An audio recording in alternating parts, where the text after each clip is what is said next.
é a medicina, porque a partir da engenharia dos processos, exposição a químico, físico, biológico, dentro dos físicos, eletricidade, com a Revolução Industrial, mecânica, dinâmica, hidráulica, química, todas as energias, elas levaram a um acontecimento que é a doença. E essa doença é capturada, é trabalhada pela medicina. Esses dois baldinhos são os primeiros baldinhos aí que nós conhecemos na trabalhadores. A medicina lá em Ramazzini, em 1700, Bernardino Ramazzini, em Padova, na Itália, é o precursor da medicina do trabalho, com as 52 ocupações à época, 1700, pessoal, 1700. 300 anos já se sabia de Lerdort, a doença dos escribas, né? Ele não chamava Lerdort, mas chamava a doença dos escribas. Exatamente aqueles escritores que manipulavam lá os tabernáculos, né? Em couro, né? Uma escrita difícil, né? Pesada, muita força, tá? Seria medicina. No primeiro momento precursor, vem o direito na justiça social, a partir da Constituição de 1891, a Constituição da República Brasileira. O Brasil fica independente, né? 1889. Nós temos aí a Carta Republicana, sai a monarquia, sai o Império, entra a Carta Republicana em 1891. 1919 entra a primeira lei brasileira, que é um decreto legislativo, trazendo acidente de trabalho para os trabalhadores brasileiros, especificamente os ferroviários. E com a estatização do SAT, em 1967, o direito brasileiro nasceu como direito privado. O acidente de trabalho era norma de direito privado. A relação é a relação de caso de polícia. Quem paga o acidentado é o patrão, né? Então, nesse primeiro momento, de 1919 até 1967, nós temos aí um SAT, segurança de trabalho, privado. Quem arca com toda a consequência do acidente de trabalho é o patrão. Quando chega em 67, com a Constituição da República de 67, nós tivemos uma estatização do SAT e todo o Estado brasileiro, toda a sociedade brasileira passa a pagar pelos doentes e acidentados que os patrões produziam. Houve uma transferência de risco privado para o público. E aí nasce a contabilidade. Então nós temos os 4 baldinhos aí que fecham o SST, como a gente conhece hoje. Lembrando que SST, pessoal, é Segurança e Saúde do Trabalhador, não é do trabalho. Isso aí, essa figura SST do trabalho, Saúde e Segurança do Trabalho, é o referencial teórico político de 1967. A partir de 1988, é superada essa referência e nós passamos a proteger o bem jurídico tutelado, passa a ser a saúde do trabalhador, a partir de 1988. Então, a Constituição da República de 88 define expressamente saúde do trabalhador, meio ambiente do trabalho. Então, SST, a gente tem que, né, nessa pegada nossa aqui de enxergar SST no contexto de governança corporativa, prestação de contas, gestão por desempenho, né? Essas linhas cruzadas todas aqui que a gente está vendo, aqui tem a ver com empresa, tributo, Estado, tecnologia, engenharia, medicina, contabilidade, direito, né? Indicadores, métricas, prestação de contas. Então, o contexto que o profissional prevencionista se insere hoje é o contexto da terceira geração de saúde do trabalhador. A terceira geração de saúde do trabalhador, percebam que é um livro meu, um capítulo que a gente vai usar em um dos cursos aí, que vocês, caso queiram fazer curso com a gente preparou aí, já tem 4 cursos na agulha, né? Tem várias chamadas, vários pequenos cursos mais longos, enfim. Então, esse livro aqui, que eu estou preparando com muito carinho, a gente separou as gerações de saúde do trabalhador, que vai desde a primeira geração, em 1919, pelo decreto legislativo 3724, que é anterior à Previdência Social, que é de 1923. Né? Olha o texto do decreto lá atrás, lá em 1919. Considera-se acidente de trabalho para fins desta lei, produzido por causa súbita, tal. 1919, pessoal, 1919. Né? E aí eu faço um histórico, né, da evolução de lá para cá. Tem um quadro sinótico aí com todas as leis brasileiras, decretos, portarias a partir de 1919, que é o marco inicial dessa primeira geração.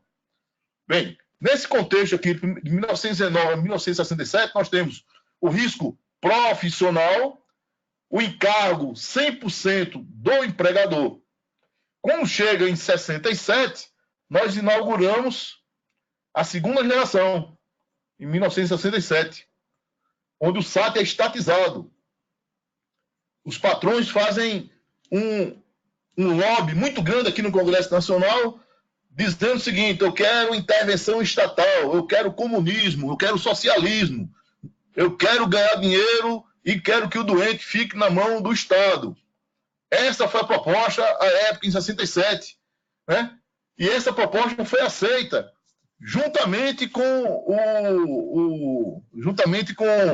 uma, entre aspas, né, um cala-boca aí para as seguradoras que perderam esse nicho de mercado, né?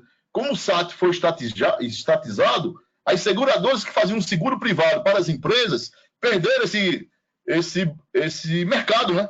E aí a compensação que o Estado deu para essas seguradoras foi a criação do DPVAT. Isso aí, meu amigo, DPVAT. Esse seguro que você paga do seu carro aí, da sua motocicleta, esse seguro aí vai para a FENASEG, que é a Federação Nacional das Seguradoras. Esse dinheiro é um dinheiro líquido e certo, cai na mão da seguradora, iniciativa privada, para pagar R$ 13.500 por morte ou invalidez, parcela única. Então, de um lado, as seguradoras perderam o SAT, porque o SAT foi estatizado. O SAT foi estatizado em 67. Por outro lado, as seguradoras receberam no colo, de mão beijada, o DPVAT, que vigora até hoje, risco zero para as seguradoras, né? Porque é um seguro que, na verdade, é um imposto, né? Você não tem como fugir disso, a não ser que você ande com um carro aí sem licenciamento, né? Mas a grande maioria, grande maioria da população não está disposta a andar com carro irregular. E ao regularizar o licenciamento, você tem que pagar o DPVAT. O DPVAT é o SAT do carro privado. E o SAT, acidente de trabalho, para fim de saúde humana, ficou na mão do INPS, à época, arrecadação pelo IAPAS e ambulatório por conta do INAMPS. E daí nascem nossas mazelas, né? Porque houve uma transferência do risco, o risco deixou de ser um risco privado, passou a ser um risco social. A partir da Constituição da República de 67, com base nessa lei aqui, ó, Lei 5.316, 67. Essa mesma lei joga o DPVAT para a seguradora privada, joga o SAT para o INPS. Quem arrecada esse tributo 0,4% a 0,8% sobre a folha salarial é o IAPAS, e quem toma conta do adoecido, do acidentado, é o INAMPS. Então vocês são muito novos aí, vocês nem lembram dessa nomenclatura, mas acredito, o Brasil já teve IAPAS, INAMPS e INPS. Apenas para o segurado empregado. Beleza, pessoal?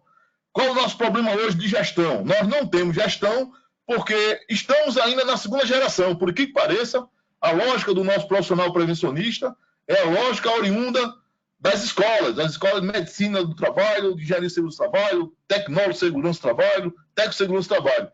Essas categorias profissionais aprenderam um beabá baseado na segunda geração, que a segunda geração não tem a menor preocupação com gestão de desempenho. Por quê? Porque vai pagar o seguro matando ou adoecendo na mesma proporção. Então, a empresa que adoece muito paga 0,4%. A empresa que adoece pouco paga o mesmo 0,4%. Por quê?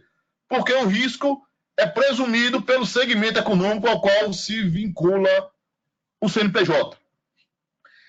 E aí, por conta dessa novidade legislativa e dessa nova estrutura político-administrativa do Seguro-Acidente de Trabalho brasileiro, nós temos aí uma corporação vinculada ao SESMIT que não tem nenhuma preocupação por gestão, por prestação de contas, por indicadores, por métricas. Por quê? Porque o próprio sistema produtivo, o empregador, o patrão, não exige esse desempenho.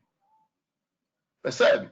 Por que não exige? Porque o regramento, essas leis aqui, que eu estou colocando para vocês, essas leis não exigem desempenho. Matou, adoeceu, morreu, tanto faz, tanto fez. Já está um CERMIT, o cara cumpre horário, 3, 4 horas, tem lá o EPI, tem lá o DDS, tem a CIPA, paga o SAT, tem aqui o capacete, aqui o protetor respiratório e tal, né? Adoeceu, Previdência. Quem vai tomar conta é o SUS. Morreu, enterra, e infelizmente a gente perpetuou aí uma lógica deletéria para o saúde do trabalhador, para o meio ambiente de trabalho. E com isso, quem perdeu muito fomos nós, profissionais da área de prevenção, porque houve uma prostituição geral do mercado.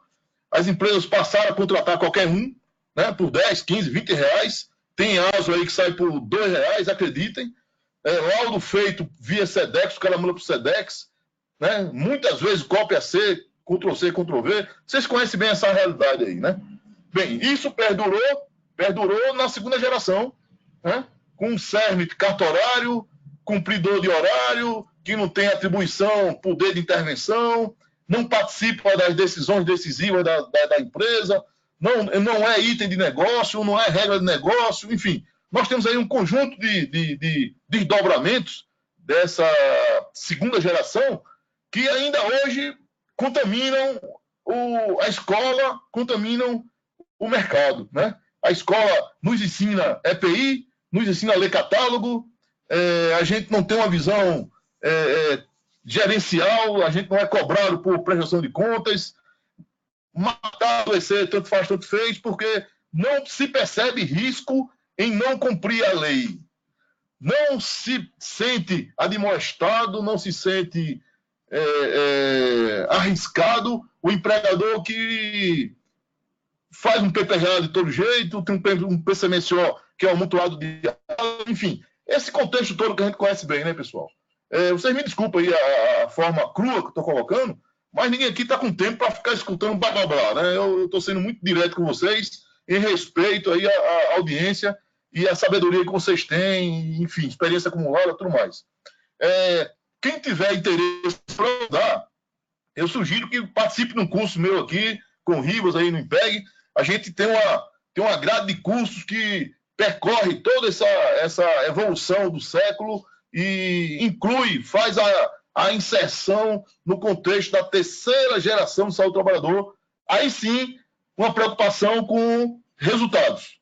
Então, a terceira geração do saúde do trabalhador é aquela em que você deixa de se fazer o papel, fazer o cartório, fazer o PPRA para cumprir tabela, aquele documento errático, desconectado, sem nenhuma preocupação de integração com demais áreas da empresa, é um apêndice, normalmente o CERMIT fica no containerzinho ali, branco, com a cruz vermelha, tem uma farmacinha com band-aid, metiolate, diclofenaco, né? O engenheiro de segurança é com decibelímetro e o luxímetro na mão, o técnico de segurança vira babá de peão, de empregado, né? Essa segunda geração, ela perde espaço a partir do momento que a própria empresa exige resultado para a redução do FAP, exige resultado para que o nexo técnico epidemiológico não seja aplicado, exige resultado para que a informação que vai na GFIP, Guia de Recolhimento, do FGTS, Informação à Previdência, essa informação ela tem a substância,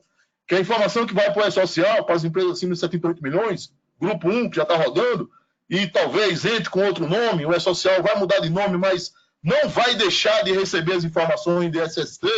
Cuidado, meus amigos, tem muita gente aí falando besteira por aí, internet afora aí. Por mais que se acabe o E-Social, não tem como a empresa deixar de informar a SST. Por quê? Porque na terceira geração, quem puxa a SST é o tributo, é o FACET, financiamento da aposentadoria das condições especiais de trabalho, é a aposentadoria das condições especiais de trabalho, é o seguro-acidente de trabalho, é o FAP, Fator Sanitário de Prevenção. Okay? Então, por mais que se acabe o E-Social, os elementos, os campos do evento 2240, do 2210, do 2230, principalmente 2240, 2220, monitoramento biológico, essas informações elas continuarão, nem que seja no módulo novo na GFIP. Lembrando que a GFIP hoje já captura essa informação, tá? Eu sou obrigado a informar na GFIP, qual é o código GFIP para 25 anos. A GFIP já aplica, faz incidir os 6% sobre a folha de pagamento. Então, assim, cuidado. Por mais que se queira acabar com a social, com essa conversa aí de que vai modernizar, simplificar, tal, tem muita máscara aí, tem muita casca. Quando você vai para o miolo da coisa, você vai enxergar o seguinte: quem está puxando saúde do trabalhador, redução dada pela terceira geração. A terceira geração é formada por FAP, NTEP, GFIP / E-Social. São as 3 figuras novas no mundo jurídico brasileiro que faz com que nós, profissionais da área de saúde do trabalhador, tenhamos espaço, competência, atribuição e consigamos aí ter um valor reconhecido, inclusive para remuneração, né? Para nossas consultorias e tudo mais. Ok, amigos? Então, novidade aqui é a terceira geração. E aí o nosso papo aqui está em cima disso, né? O nosso papo de hoje aqui está em cima disso. A terceira geração é firmada a partir da inversão do ônus da prova pelo NTEP, NextTech Epidemiológico Previdenciário, numa perspectiva sanitária de direito público, onde saúde do trabalhador faz parte da visão saúde e, portanto, está dentro do conceito sanitário, de direito sanitário. A abordagem é coletiva, não mais individual, por isso a CAT perde espaço e você passa a perceber a coletividade dos trabalhadores. E a partir dessa coletividade verificar se há um adoecimento diferencial. Então, é um contexto sanitário epidemiológico, com inversão do uso da prova, onde o patrão tem que provar que o acidente de trabalho não é, porque presume-se que é, a partir da relação entre CID, doença e o CNAE. O FAP é uma dimensão liberal, uma dimensão da política mercadológica, da mão invisível do mercado. Empresas boas, menos tributo. Empresas mais tributo. Uma abordagem econômica mercadológica. E o E-Social / GFIP ataca o lado informacional, exigindo comportamento gerencial das empresas. Rivas, esse é o primeiro bloco aqui, eu queria abrir para os colegas aí.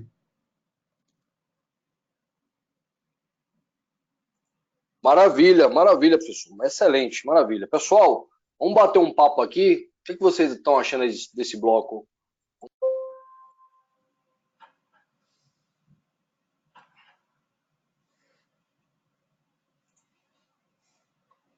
Tá muito ruim, né? Ninguém fala nada. Eu estou aqui, sou o Ateneu Barbosa, conheci já aí o Paulo em outros treinamentos aí, e achei muito interessante esse resgate da história da legislação. Muita gente nova aí nunca ouviu falar essas coisas, eu até citei INSS, IAPAS, INAMPS, muito interessante retomar isso aí. Achei bastante interessante o enfoque de quem está puxando a segurança do trabalho hoje não é o PPRA, não é o PCMSO, é a competência da gestão, gerir as informações com qualidade. Muito bom. Viu, amigo? Eu agradeço. Lembro que esse resgate histórico está nesse capítulo aqui desse livro, que é parte de um curso, junto aí com a IPEG, tá?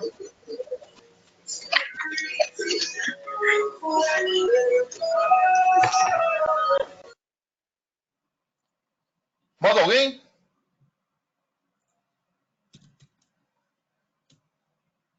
Posso continuar, amigos?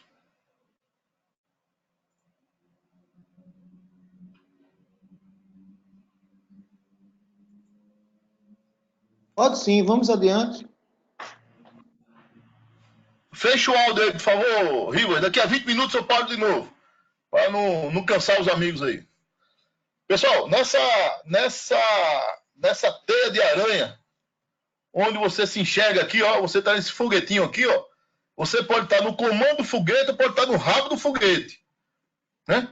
Você pode estar aqui nesse organograma numa posição lateral ou numa posição central. Você pode estar rodando essa roda, e essa roda pode ser uma roda geratriz, uma roda motriz ou uma roda movida. Estamos gerando rentabilidade a partir da carga acumulada, do movimento acumulado nessa malinha aqui, ó. Importante que a gente tenha indicadores, métricas, números, né? Registrar, arquivar, discutir, decidir, prestar contas, obter resultados. Tem que entrar com cérebro. Acabou a época ali de estar olhando o luxímetro, olhando o CIPA. Né? Pouco interessa agora. Né? Alô, câmbio? Pouco interessa nesse contexto de prestação de contas, desempenho, de governança corporativa, pouco interessa cumprimento de norma trabalhista. Por quê? Porque a norma trabalhista, no contexto de Constituição da República de 67, não tem a menor preocupação com o resultado. Ao contrário, a norma trabalhista diz o seguinte, ó, quem paga a insalubridade pode adoecer. Quem paga a periculosidade pode matar. Não tem? Então, assim, o que está sendo chamado agora dos profissionais previsionistas é a capacidade técnica de entender processo produtivo, entender as relações interpessoais, verificar a inserção perante a chefia, o orçamento da empresa e a verificação do todo corporativo, e nessa inserção ser proativo, né? No sentido do seguinte, ó, o nosso PPRA não tem condição hoje de implementar um EPC, mas eu posso, no próximo triênio, implementar um EPC que vai deixar de ser necessário o EPI, vai reduzir o NTEP, vai reduzir o FAP, vai reduzir o acidente de trabalho, vai melhorar o desempenho, vai aumentar a produtividade. Então, essa barganha para você conseguir na empresa aumentar, aumentar o teu valor como voz, como ser voz que seja escutada e que participe das decisões estratégicas da empresa, passa necessariamente pelo conhecimento dessas áreas todas que eu estou colocando aqui.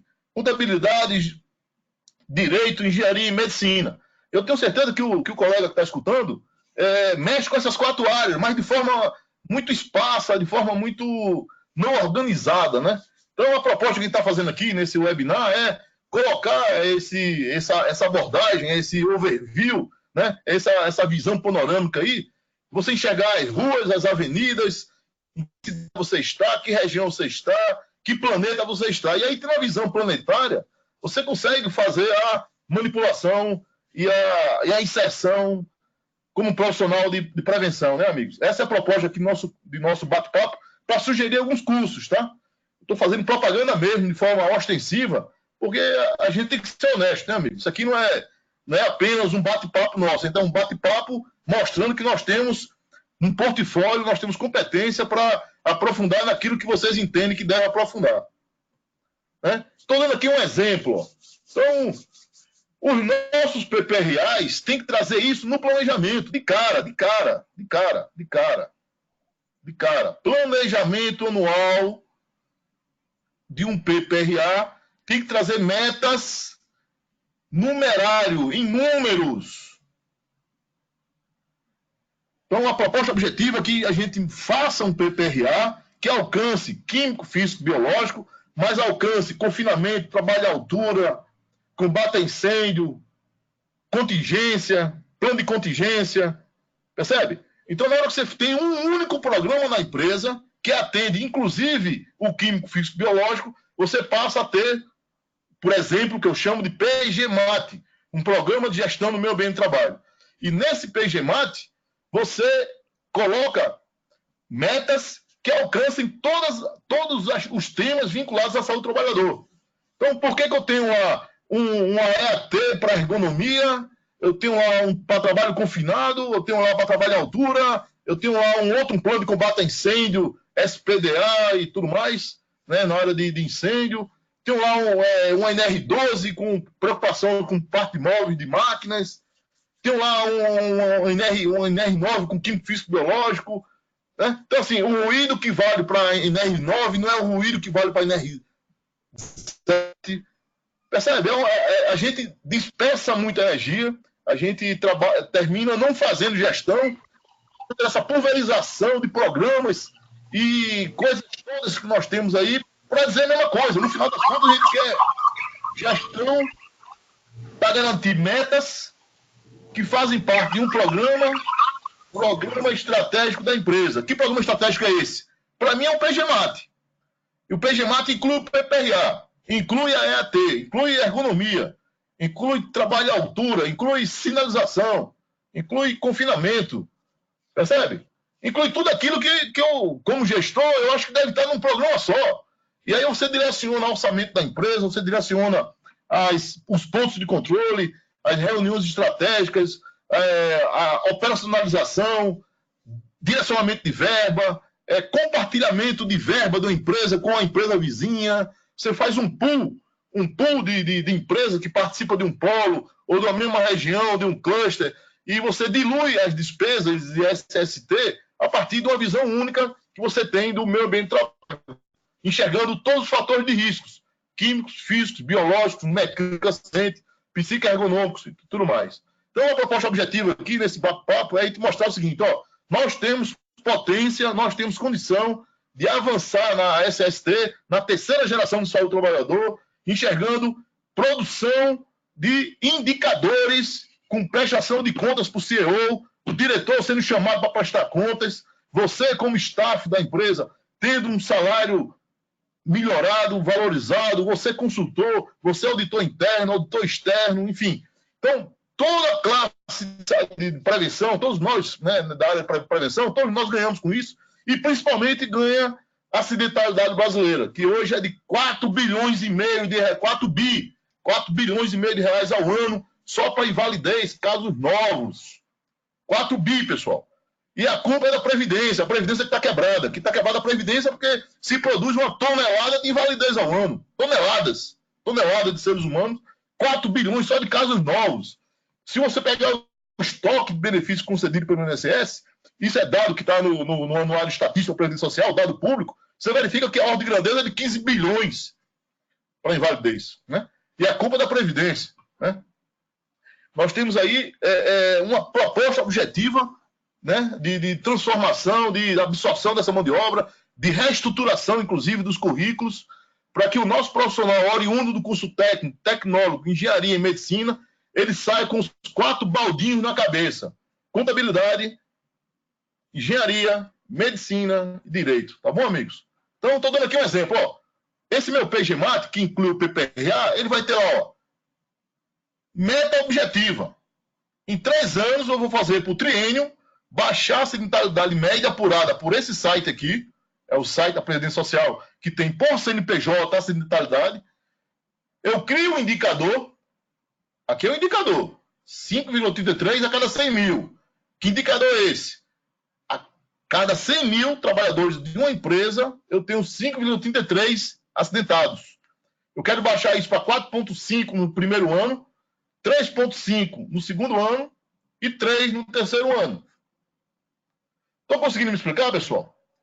Então, você sai daquele PPRA Ctrl-C, Ctrl-V de NR9, um monte de bobajada que eu vejo por aí, infelizmente, é um trabalho porco, podre, não valorizado. Quando o profissional faz uma coisa bem feita, a empresa não quer o bem feito, porque ela não quer trabalhar com orçamento, ela não quer trabalhar com metas no curto, médio prazo, né? Ela quer simplesmente um PPRA para cumprir tabela, porque sabe que se um dia for fiscalizada, ela vai ter um PPRA para apresentar um papel lá com carimbo lá. Né? E a proposta nossa aqui nessa pegada aqui do curso é a gente fazer algo vocacionado para a terceira geração e não para a segunda geração, que é o cartório, que é o papel, né? É a prostituição do laudo, é o laudo de R$3, né, pessoal? O ASO de R$3, né? Então, proposta objetiva. Vou lá num site que é oficial, pego o valor da acidentalidade e projeto uma redução no tempo em 3 anos, que é um tempo bom de maturação. Qualquer projeto de engenharia hoje, 2, 3 anos de maturação, está de bom tamanho. Então, exemplo. Verifico lá pelo NTEP, outro pilar da terceira geração, verifico pelo NTEP que o fator de risco preponderante da empresa é tendinite, hipertensão e trauma. Então, aqui é o foco, toda a prevenção. Poxa, se tendinite, hipertensão, trauma é o que complica a minha acidentalidade, eu tenho que colocar esforço nesse sentido, de combater tendinite, hipertensão, trauma. Tendinite está no campo da ergonomia. Hipertensão está no campo da ergonomia, da psicoergonomia. Trauma está no campo do trabalho à altura, confinamento, queda, choque, eletrocução, queimadura. Então, todos esses traumáticos aí, eles estão vinculados à energia aguda, à transferência abrupta de energia. Tendinite e hipertensão está vinculado à transferência crônica de estresse. Processos produtivos em que as metas são imbatíveis. Muita hora extra. Medo de tudo, inclusive do chefe. Fator de risco é o chefe. Então, assim, quando você tem um objeto de investigação, tem um programa de gestão, você consegue dizer, opa, vamos lá. CEO, diretoria, aqui, ó, eu tenho um site dizendo que a cada 100 mil, a minha empresa, esse estabelecimento, está 5,33. Vamos arrumar um orçamento aqui, vamos contratar aqui, vamos fazer, eu próprio vou fazer, eu como gestor dessa empresa aqui, vou fazer aqui um programa de gestão para a gente reduzir de 5,33 a 4,5 no primeiro ano a acidentalidade. 4,5 a 3,5 no segundo ano. 3,5 a 3. Pessoal, eu chutei esse número aqui, tá? E aí você vai lá na sua empresa, verifica exatamente qual é o seu caso lá e você faz a sua projeção. Ah, mas qual é o argumento que eu vou ter para reduzir isso? Dinheiro, meu amigo. O argumento é dinheiro. Hoje o fato dessa empresa, nesse site aqui, ó, é de 17544. Desculpa. Fazendo essa redução no triênio, eu vou cair para 0,85. E aí é importante você participar do nosso curso, que eu tenho um Excelzinho que mostra aí esse pulo do gato aí de como via Excel, coisas básicas ali. Vocês vão ver que é coisa básica, mas está reunida em um canto só. Você consegue fazer uma projeção a partir dos fatores de risco, quais são os mecanismos de mitigação, de eliminação, prevenção dos fatores de risco que levam à efetiva redução do FAP. Como é que reduz o FAP? Mexendo em frequência, duração e despesa. Se eu tenho 3 indicadores, eu tenho 3 quocientes. Se eu tenho 3 quocientes, eu tenho 6 variáveis. Então, para reduzir o FAP, eu, como gestor de SST, vou ter que trabalhar com 6 variáveis. E é isso que o Excel faz. A gente mexe essas 6 variáveis de forma que a gente apresente uma exposição de motivos para o nosso diretor, dizendo o seguinte, ó, isso aqui é factível. Isso aqui é factível. E ao reduzir um 7544 para 085 em 3 anos, eu vou reduzir, no final das contas, 300 mil reais. 271 mil reais em 3 anos. Considerando que a empresa tem 10 milhões de folha, um GILDRAT de 3%, e aqui é bom participar do outro curso, que eu falo sobre GILDRAT. Tem muita gente aí que chama de RAT. Isso é uma ignorância total aí. Infelizmente, tem muita gente competente no mercado, né, pessoal? Falando coisa errada, falando coisa que não tem nada a ver, enfim. Isso aqui é um indicador epidemiológico.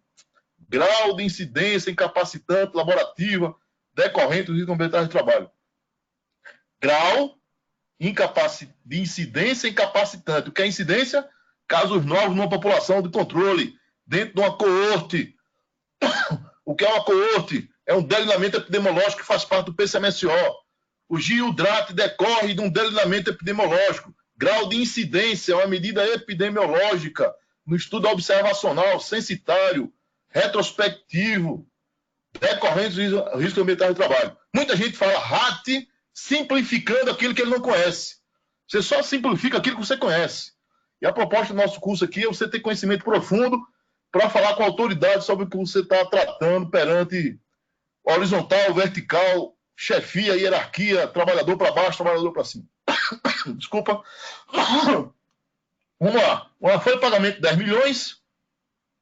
Um GILDRAT de risco grave, epidemiologicamente. Isso aqui é um instituto da epidemiologia. Não se confunde com a alíquota. A alíquota é um instituto do direito tributário. O direito tributário se vale da epidemiologia para vincular uma presunção de risco ao segmento econômico, que, por sua vez, é uma variável síntese ontológica. Então, amigos, o assunto é mais profundo.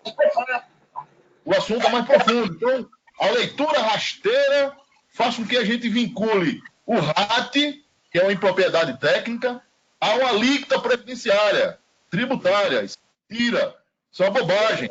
Você tem que conhecer primeiro de epidemiologia, saber que se trata e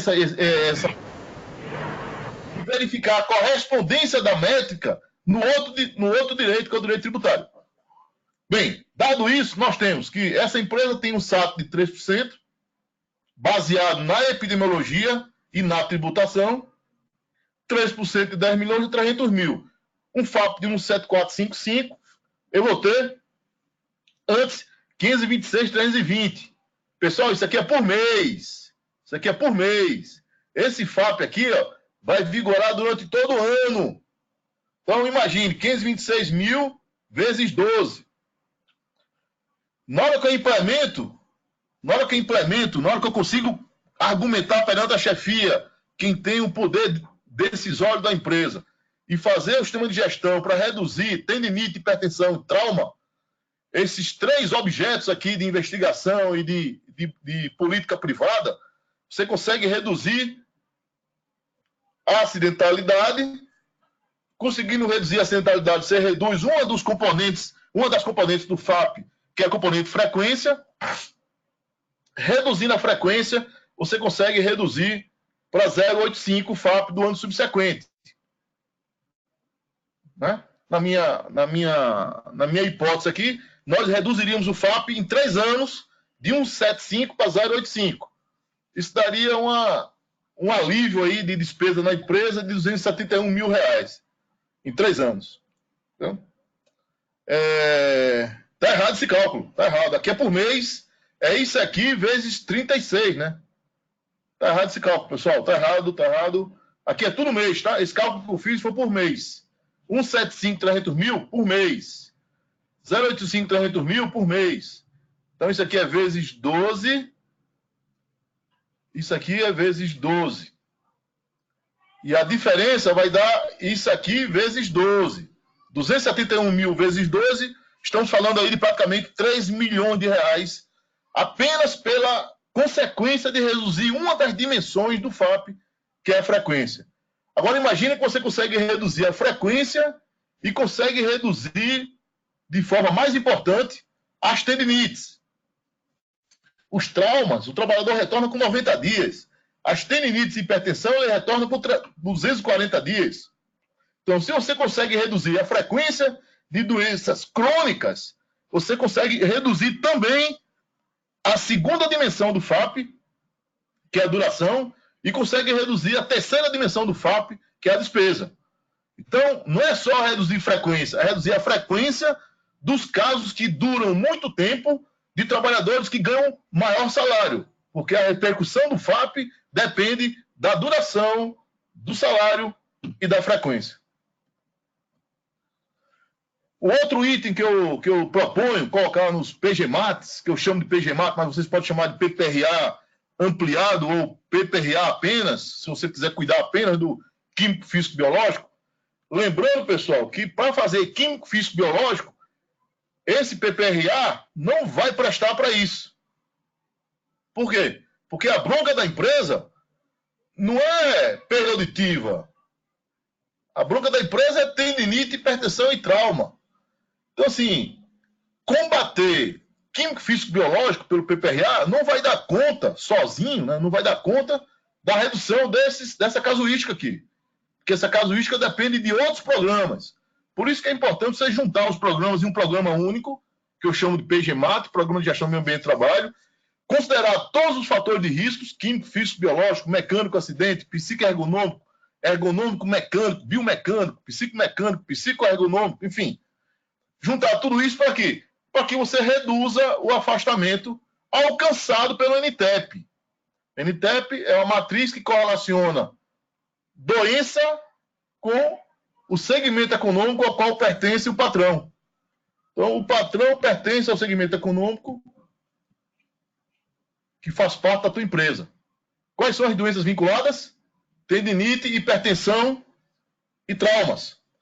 Todos eles apresentaram excesso de risco, com estimador de risco de limite inferior ao intervalo de confiança, 99%, com fração etiológica dos expostos, 92%, com fração etiológica populacional de 33%. Perceba que eu estou com um monte de indicadores aqui. Então, esses indicadores, essa conversa nova, baseada em indicadores, em número, em cifra, isso aí, o nosso profissional SST não está acostumado, não está preparado, a nossa escola não nos ensina isso. Né? Então, a proposta nossa aqui no curso é a gente avançar nesse território que é o território de prevenção, mas com a métrica e com indicadores vinculados a financeiro, econômico, contabilmente demonstrável. Então, nós temos aqui NTEP com a repercussão direta, econômica, financeira, contabilmente demonstrável, a partir dos afastamentos que eu vou reduzir. E ao reduzir o afastamento, eu vou reduzir o FGTS que eu pago do acidentado. E aí eu tenho uma tabelinha dos últimos 5 anos, o Excel de novo, tem uma tabelinha série histórica, quantos afastamentos houve, por quanto tempo. Quanto cada trabalhador ganhava, vezes 8% que eu tenho que recolher durante o período que ele ficar afastado, multiplico pelo tempo que ele ficou afastado, tem um valor apurado de pagamento de FGTS e tem um novo valor estimado que eu passaria a pagar muito menos, praticamente a metade do que eu pagava antes. E aí eu apuro isso baseado no Excel, velho. Excel. Não tem. Você não precisa ter contratar TOTUS, consultor, contratar... Nada disso. Isso aqui é conhecimento de campo. Quem conhece o campo, conhece muito mais que qualquer consultor. Né? Eu estou falando aqui, mas você sabe muito mais do que eu em relação à tua realidade. Né? E o que nós estamos colocando aqui, não sei se eu estou conseguindo ser claro, né? Que a gente, ao indicar um PGMAT, indicadores, métricas que levam ao direito tributário, levam ao direito previdenciário, repercute no baldinho da contabilidade, eu uso as regras contábeis como demonstração, prestação de contas do meu PPRA. O PPRA passa a ser um programa contábil. Olha que interessante, né? Então, a gente assume outro patamar, né, amigão? A gente assume outro patamar, a gente entra no papo ali com o diretor, com qualquer um da empresa, a gente entra no papo de igual para igual, não é esse capacho que a gente é hoje, o Sérgio ali no cantinho ali, só é chamado quando dá merda, quando tem acidente, né? Quando tem uma fiscalização, enfim, aquela coisa que a gente conhece, né, amigo? Né? A proposta objetiva aqui agora é que a gente faça uma transformação de posicionamento a partir do conhecimento, né? Conhecimento, habilidade, atitude, baseado no referencial teórico da terceira geração de saúde do trabalhador, baixa ocorrência de acidentados, o que é NTEP, eu preciso saber epidemiologia, para saber de epidemiologia eu tenho que ter um conhecimento básico de estatística, para saber o previdenciário eu tenho que ler um pouco sobre o direito previdenciário, em relação ao nexo causalidade eu tenho que entender um pouco dos mecanismos fisiopatológicos, dos fatores de riscos que levam a tendinite, trauma e hipertensão, que é o caso dessa empresa. Para reduzir essa casuística, eu vou conseguir baixar a despesa, e para baixar a despesa eu vou gerar receita, e gerando receita por diferença aqui, vai dar R$1,5 milhão de diferença de receita em 3 anos. Isso aí, qualquer diretor vai crescer os olhos. Né? Não sei se eu estou conseguindo ser claro aqui. Um quarto item que eu reputo importante novamente, planilha Excel, conhecimento, fluxograma de engenharia, conhecimento dos processos, mapeamento dos fatores de riscos, colocar isso em planta baixa, isométricas, cavaleiras, indicando GPS, coordenadas, quais são os fluxos dos processos produtivos mais adoecedores, quais são os fluxos por turno, por GHE. Então você vai criando indicadores, métricas, vai criando estratificações, segregações de processo produtivo que permite você identificar onde é que está o foco do problema, né? Então, você tem aí uma regra de Pareto, você ataca 20% dos problemas com 80%, né? Com 20% de recursos, você mata 80% dos problemas, né? Então, está aqui um caso concreto, com a redução de acidentes, eu reduzo despesa. Que despesa? Despesa administrativa, de lucros cessantes, de retrabalho, despesa de recuperação do processo produtivo que parou, todo aquele trauma que acontece quando tem uma morte, um acidente grave, tudo isso aí gera, né, vocês já apuram isso bastante, gera um monte de despesa que cai no dispêndio geral, né, como custo fixo. Né? Na verdade, isso é um custo variável, que depende da gestão do meio ambiente de trabalho. Então, nós temos aí uma planilha Excel, dentro de um curso específico, caso vocês queiram aí, beleza? Redução de despesa decorrente do honorário. Hoje as empresas pagam muito mais para advogado do que para o médico, para o engenheiro, para o técnico e para o tecnólogo. Olha que maluquice. Então, as empresas, baseado na segunda geração, baseado no cartório, baseado na manutenção pela quebra, manutenção corretiva, prefere, na correção, pagar o mecânico de manutenção corretiva, que é o advogado.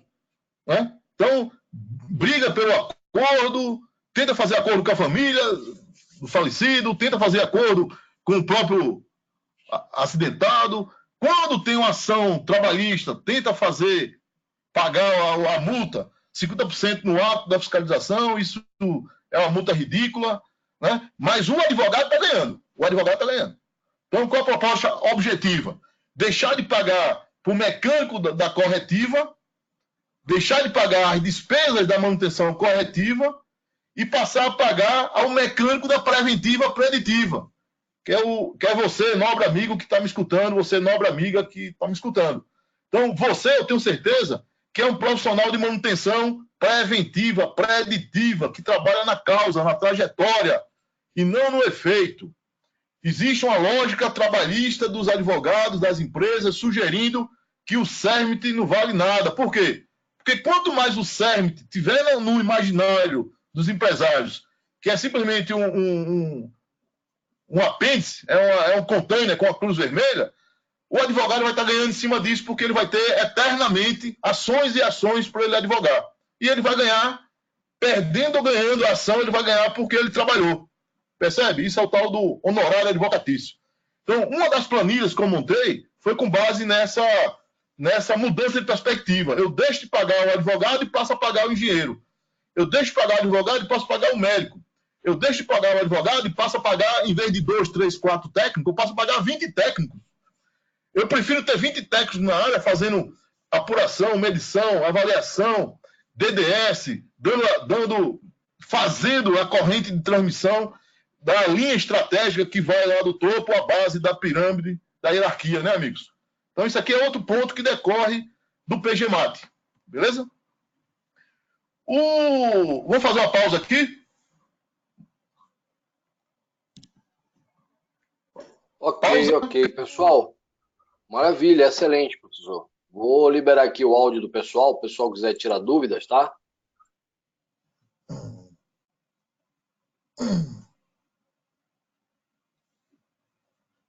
Tem alguém aí? Câmbio?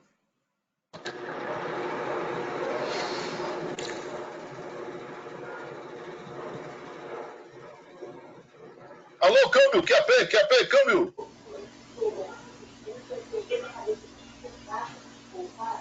Novamente, Paulo,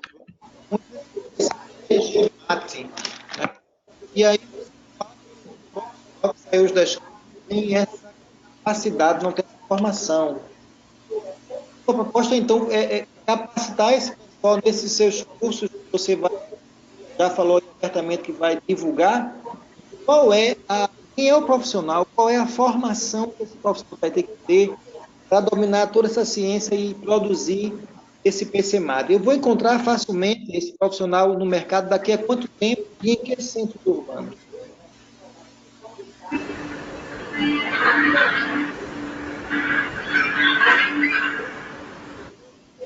Posso responder? Sim. Amigo, esse profissional é você, meu amigo. Esse profissional é você. A nossa proposta aqui é colocar a ferramenta na sua mão, colocar esse aporte, esse acervo, e você, por experiência de vida, por acúmulo que você tem, experiência de vida aí, trabalhando, enfim, você tem todos os elementos à mão para poder trazer a terceira geração para a vida profissional. O que está faltando agora ao nosso profissional é viver essa terceira geração de saúde do trabalhador a partir do trunfo que nós temos à mão. Nós temos um grande trunfo de argumento, que é a transformação do nosso trabalho em receita para a empresa. E essa receita tem uma métrica muito bem definida, que ela se baseia na contabilidade. O nosso objetivo aqui é fornecer para vocês, com esse convênio aí com o IMPEG, fornecer para vocês, e aí eu serei o professor, o condutor, enfim, o facilitador desse processo de aprendizagem e ensino, né? Esse processo dialógico, dialético, de ping-pong aí com vocês, para, no caso concreto, a gente ir avançando, viu, amigos?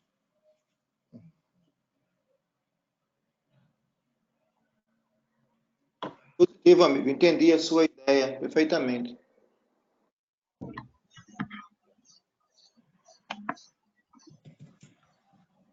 Alguém mais? —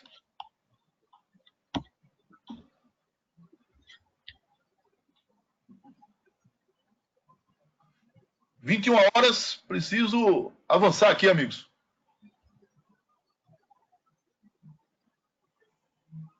Ô, câmbio.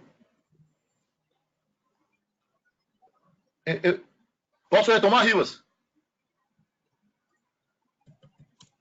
Manda ver, professor. Manda ver. Manda ver. Então, nessa terceira geração de saúde do trabalhador, nós temos os pilares que marcam, fazem divisores, é um marcador epistemológico de episteme, ciência, logia, estudo, a ciência das ciências, né? A epistemologia supera o nó que era o nó do perfil, o nó da abordagem individualista. Porque a segunda geração, criada em 67, ela individualizou a perspectiva da saúde do trabalhador, né? Como o trabalhador que recebe o benefício é o indivíduo, esse trabalhador que recebe a CAT é do indivíduo, o EPI é individual por indivíduo, toda a gestão passou a ser por indivíduo. E daí que vem essa coisa absurda, chamado ato inseguro, porque se tudo é individual, individual é a causa do acidente. E logo a culpa é do trabalhador. Essa doutrina, ela figurou aí nos livros de saúde do trabalhador, né, por muito tempo, né, sabendo a gente, quem estuda um pouco de gerenciamento de risco, que é um dos capítulos de um curso nosso também, todas as técnicas de gerenciamento de risco, FEMEA, a EAT, análise de eventos, a FEMEA, o modo de falha, modo e efeito de falha, o FAT, né? Fugiu aqui a sigla em inglês, mas você tem aquela cruz de gerenciamento de risco, né? A FEMEA, Failure Mode Events análise de modo e efeito de falha, combinado com análise de falha, né? Isso você verifica que o ato inseguro é um engodo, é uma balela, é uma mentira colocada, porque você sabe que, no fundo, atrás de todo ato inseguro tem uma condição insegura que a empresa permitiu, sugeriu, de alguma forma, ela levou ao acontecimento dito ato inseguro. Essa evolução doutrinária chega na terceira geração e a gente verifica que o contexto hoje não é mais individual, é coletivo. Coletivo. O SAT é coletivo, a especial se dá pela visão coletiva dos fatores de riscos apurados no PGMAT ou no PPRA. O grau de incidência de incapacidade laborativa é uma incidência coletiva decorrente do risco ambiental do trabalho. Então, assim, não tem como o profissional moderno, atualizado, insistir nessa doutrina individualística de prevenção, quando se sabe, a ciência já avançou, já se sabe que é impossível fazer gestão individual, impossível, quando o processo produtivo alcança todos. Se o processo produtivo alcança todos, e o processo produtivo é engendrado, pensado, deliberado, para produzir determinados serviços e produtos, esse processo produtivo coletivamente vai ter subprodutos, os chamados acidentes de trabalho. Então, o que nós temos hoje são assassinatos no trabalho, são lesões corporais deliberadas, porque o processo produtivo, sabidamente, engendrou esse meio de produção que leva a essa consequência. Isso se tornou barato até o momento do FAP, do E-Social, do FACET. E a minha proposta com vocês aqui é a gente avançar nessa terceira geração, né, pessoal? Que pega o seguro-acidente de trabalho, pega o FACET e pega o FAP. Toda a estruturação de tributo, perceba que agora a linguagem agora é tributária. Eu estou falando em SAT como espécie de tributo, contribuição social, que tem obrigações principal acessória. Nas obrigações acessórias, eu tenho apresentar controle de EPI e EPC. Apresentar controle de EPI e EPC é um fato contábil, tributário, administrativo, que repercute no tributo. Portanto, isso não tem nada a ver com norma trabalhista. Isso é um corte paradigmático. A gente vai ter que cortar a cabeça de muita gente que pensa só em NR, e a gente aprende na escola de engenharia NR. Eu saí de um curso de engenharia de segurança em que eu só aprendi NR. E no final das contas, saí do curso sem saber nada, porque NR tem a dó, né? Tem a dó. É algo feito pelo patrão, pelo governo e pelo trabalhador para alcançar os empregados, numa lógica baseada na Constituição de 67, cujo capítulo 5 foi introduzido em 78, a Lei 6.514. Então, assim, perceba o corte de paradigma aqui, ó. Apresentar controle de EPI diz respeito a SAT, por quê? Porque se o EPI é eficaz, não há fato gerador. Qual é o fato gerador? Expor a risco. Se eu estou dizendo que o EPI é eficaz, eu estou dizendo não há fato gerador. E se não há fato gerador, não vamos falar em obrigação principal, que é a obrigação de pagar. Aqui em cima, meu mouse está escapando aqui, ai. Então, a obrigação de pagar é a obrigação principal. Pagar a Receita Federal. Pagar o quê? O FACET, Financiamento, Aposentadoria e Condições Especiais do Trabalho. O FACET é ativado quando? Quando há exposição a risco. Que risco? Risco físico. O risco físico, calor, tem EPI? O EPI é eficaz? Essa informação passa a ser uma informação tributária. Tá claro, amigos? Percebe que agora a gente vai ter que operar com a televisão digital? Vamos ter que deixar de operar com a televisão preto e branco, colocando bombril na antena e colocando toalha molhada na válvula atrás da televisão, né, amigos? Né? A gente sai da segunda geração, que para mim é a TV preto e branco, com bombril enfiado na antena e toalha molhada nas costas da televisão, e a gente assume a TV digital, TV em plasma, com controle digital, a partir da terceira geração, que despreza essa norma cartorária trabalhista, não que ela não seja importante, não que ela não valha, não que ela não esteja em vigor. Está em vigor, mas o propósito dela é outro. Ela não está preocupada com gestão de desempenho. Está preocupada em cumprir cartório. E essa proposta nossa aqui é surfar nessa onda da terceira geração.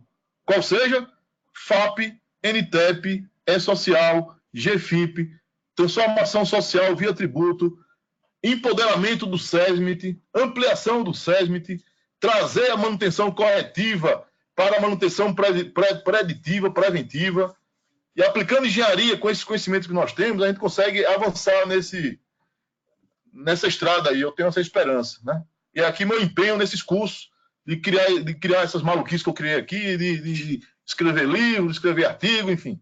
Beleza, amigos? Então, o SAT é dosado pelo FAP. O FAP tem a girafinha da frequência, duração e despesa, custo, gravidade, duração, custo, despesa, frequência. Então, nós temos FACET, SAT, FAP, contestação do FAP. O FACET, de novo, tem natureza de taxa, existe uma contrapartida da empresa em relação à exposição a químico físico-biológico, que paga 6%, 9% ou 12%. Okay? Então, tudo isso aqui a gente discute num curso específico chamado A7, FACET, Desafios e Oportunidades. Sistematização necessária. Agora há pouco eu tive o privilégio de apresentar um artigo, esse artigo foi vencedor em um concurso público, e o Conselho de Recursos da Previdência Social vai adotar a tese de sistematização que eu coloco lá em relação ao conflito, o aparente conflito existente entre a IN dos 77 do INSS com o decreto da Presidência da República. Na verdade, a IN ela exorbitou, ela é ilegal em alguns aspectos, ela é inconstitucional em alguns aspectos, e ela deve ser aproveitada de forma subsidiária, de forma complementar ao decreto. Basicamente, esse é o eixo da tese que foi aprovado pelo CRPS no tocante à aplicação do FACET, Financiamento da Polícia Especial, que paga 6%, 9%, 12%. Percebo que qualquer rubrica aqui, qualquer percentual que eu fale para vocês, isso repercute muito em dinheiro para a empresa. E repercussão em dinheiro para a empresa quer dizer moral do SERMIT para falar, para propor para apresentar propostas. Então, nós temos o FACET, 25 anos, 20 anos, 15 anos. A gente discute isso, tá, pessoal? O acréscimo SAT, que é o FACET, a Lei 1066, que criou o FAP. Né? Eu estou passando rápido aqui para vocês terem ideia do que eu estou tratando, tá? Né? Aqui a entrada da 9732, 98, que criou o acréscimo da alíquota, criou o FACET. O FACET foi criado aqui em 98. E de lá para cá, o que é que nós temos? Uma redução de arrecadação e um aumento dos vínculos. Ou seja, as empresas melhoraram muito o meio ambiente de trabalho. Vocês acreditam nisso? As empresas reduziram o número de trabalhadores que eles declararam como expostos ensejadores de especial. Né? A gente sabe que por trás desse número aqui tem uma enorme sonegação, um enorme mascaramento do EPI, afastando a incidência do FACET. Tudo isso a gente discute, tá, pessoal? Então, eu lembro aos amigos que a Receita Federal é o órgão responsável pela fiscalização, toda essa parte de FACET, SAT, FAP, né? E eu estou publicando aqui, porque isso é um dado público, está na Receita Federal, está no site da Receita, então não tem nada de sigilo aqui, dado aberto. Então, no plano anual de fiscalização, nós temos aí o recorde de fiscalização do ano de 2017, em bilhões, tá? E a gente verifica, por segmento econômico, a quantidade de fiscalizações, quanto foi recuperado em termos de auto-infração por ano, tá? E olha que interessante, a cota patronal, cota previdenciária patronal, CP patronal, teve 2.644 procedimentos, 12 bilhões de reais de crédito recuperado pela Receita Federal em cima do SAT, FAP e FAI. Ou seja, essa fiscalização ela acontece por um procedimento chamado procedimento administrativo de fiscalização. O fiscal da Receita não vai no ambiente de trabalho. Ele chama o empregador para trazer os livros, trazer os pendrives, trazer os PPRAs, PCMSOs, né? E agora a Receita está fiscalizando isso. Agora que eu falo é desde 1998, hein, pessoal? Com a 9732, beleza? Então, ordem de grandeza, para ter noção do que está falando aqui, tá? Beleza? E aqui algumas métricas que eu proponho aí nos nossos cursos, né? Montar um painel epidemiológico baseado no numerador, casuística, baseado no denominador, população, segundo perspectivas, dimensões, pessoal, geográfica, mórbida, econômica, previdenciária, temporal, usando a epidemiologia como base métrica indicadora. Okay? Então, nós temos aí vários indicadores a partir do INSS, a partir da CAT, a partir do PCMSO, pegando a população empregada nessa empresa, por data de admissão, CBO, faixa etária. Montamos um painel epidemiológico por PCMSO, por dado do INSS, dado do CAT-Web, tudo por CNPJ. Abrimos um painel epidemiológico, trabalha 2x2, separamos os tipos de doença por tipo de segmento econômico, verificamos o risco relativo, indicamos para o patrão qual é o risco que ele corre de trabalhar nesse processo produtivo e gerar tendinites, epicondilites. Eu opero com o ClickView, o QVD, e lá pelo QVD a gente brinca aqui, ó, por segmento econômico, eu pego a doença, aqui é transtorno mental, verifica a casuística, e aqui eu brinco, aqui é o pesquisador que brinca, né, amigos? Brinca de Excel, brinca de ClickView, você sabendo o que está fazendo, a ferramenta pode ser qualquer uma, né? Eu uso essa ferramenta porque ela tem opções gráficas muito boas, né?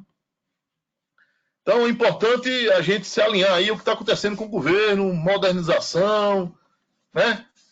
Alteração de INR, essa alteração de INR, como é que você vai considerar isso na tua contabilidade ambiental? Se o governo suprimir todas as INRs, você continua obrigado a fazer gestão ambiental? Sim, resposta sim. Por quê? Porque INR diz respeito à norma trabalhista, cujo auto-infração é dado pela INR 28, de 100 a 500 o FII. Quem autua é o fiscal do trabalho. Essa autuação é uma merreca, né? Então, se você suprimir, matar, acabar com todas as normas trabalhistas, ainda assim você vai ter que fazer gestão para fins tributários, previdenciários, sanitários e ambientais, sem considerar o lado penal da tua gestão, né, amigo? Okay? Então, estou dando exemplo aqui do indicador, né, que aparece no PPRA, no PCMSO. Isso é PPRA, isso é PGMAT, indicador, número, nada de decoreba, de cópia, de NMR9, a gente pega os PPRAs aí, dá nojo, a gente pega só cópia, cópia, não tem uma planta, não tem uma memória de cálculo, não tem uma definição estatística, é uma carência geral, total. Por quê? Porque, infelizmente, na segunda geração, só exige papel, cartório, que o CERN bata a ponta ali de manhã e sai de tarde, e acabou. Não tem gestão de desempenho. Né?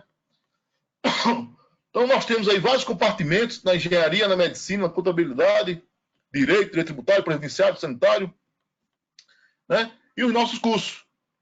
Curso 1, INTEP, FAP, desafios e oportunidades. Aqui são as entregas, do item 1 ao item 7.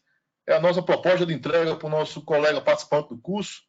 Impactos da A7, FA7, impactos tributários, gestão do absenteísmo, ótica do FAP e do INTEP. Alguns livros aqui meus,